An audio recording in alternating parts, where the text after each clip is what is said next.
नवरात्रि शुरू होने से पहले ही घर से बाहर कर दें ये चीज़ें, माँ दुर्गा होंगी प्रसन्न। ज्योतिष शास्त्र के हिसाब से नवरात्रि से कुछ ही दिन पहले इन चीज़ों को घर से बाहर कर देना चाहिए। हिंदू पंचांग के अनुसार हर साल शुक्ल पक्ष के प्रतिपदा से नवमी के बीच में नवरात्रि मनाई जाती है। इस दौरान माँ दुर्गा अपने भक्तों पर खूब कृपा बरसाती हैं। माना जाता है कि इन 9 दिनों में जिसने भी माँ दुर्गा की सच्चे मन से पूजा कर ली तो समझो उसका बेड़ा पार हो ही जाएगा। ज्योतिष शास्त्र में नवरात्रि को लेकर कुछ नियम है जिनका पालन करना अनिवार्य है। आज बात करेंगे उन चीज़ों को लेकर जिन्हें नवरात्रि से पहले ही घर से बाहर कर देना चाहिए।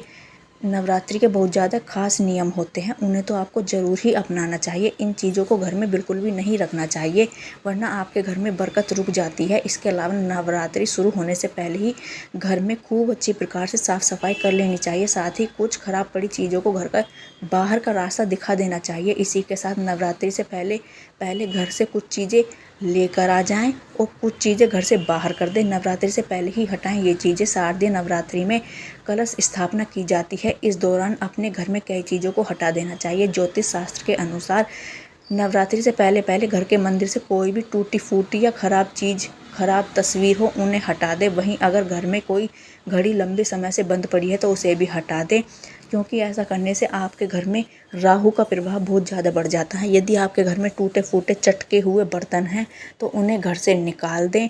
आपके घर में यदि मकड़ी के जाले वगैरह लगे हुए हैं तो उन सब चीज़ों को घर से बाहर कर दें। घर की बिल्कुल सफाई रखें। घर के मेन गेट को बहुत ज़्यादा स्वच्छ रखें। यदि आपके घर में सूखी पड़ी तुलसी है तो उन्हें भी घर से हटा दें, उनका विसर्जन कर दें। हिंदू धर्म में तुलसी के पौधे का सबसे ज़्यादा खास महत्व है। तुलसी की पूजा से लेकर प्रसाद में इसके पत्तों का इस्तेमाल तो होता है, लेकिन इनके नियम भी हैं। वहीं अमूमन देखा जाता है कि लोग सूखी हुई तुलसी को भी गमले में लगे रहने देते हैं। घर में कभी भी सूखी तुलसी का पौधा नहीं रखना चाहिए। सूखी तुलसी घर में कई सारी खराब ऊर्जा लेकर आती है, इस वजह से इसे तो कभी भी घर में सूखी अवस्था में नहीं रखना चाहिए। नवरात्रि से पहले तो इसे किसी भी हालत में हटा देना चाहिए। मान्यता है कि सूखी तुलसी को घर में रखने से भगवान विष्णु की कृपा नहीं मिलती है। दरअसल तुलसी को माँ लक्ष्मी का प्रतीक बताया है और आप सूखी तुलसी का पूजन करने में ही लगे हुए हैं तो ऐसी पूजा का कोई व्यर्थ नहीं है। साथ ही अपने घर की बहू का भी पूरा मान सम्मान दें, उसकी इज्जत का पूरा ख्याल रखें। बहू को सताने से आपके घर में माँ लक्ष्मी की कृपा आपको कभी भी नहीं मिलने वाली। माँ लक्ष्मी की कृपा के कारण ही तो वो बहू आपके घर में आई है, वो भी तो किसी की बेटी है और बेटियाँ माँ लक्ष्मी का ही तो रूप है, माँ अम्बे का ही तो रूप है। यदि आप घर की बहू को ही सताने पर लगे हुए हैं तो माँ अम्बे आपसे क्या ही प्रसन्न होंगी।